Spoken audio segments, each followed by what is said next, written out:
Hi everyone, in front of me I've got OPPO Reno15 FS and let me share with you how to reset all settings on this device.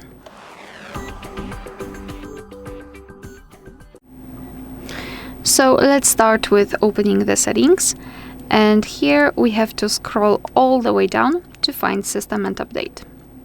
Then let's tap on Backup and Reset, and here tap on Reset Phone. Tap on Reset All Settings, enter your screen lock to confirm, and tap on Reset.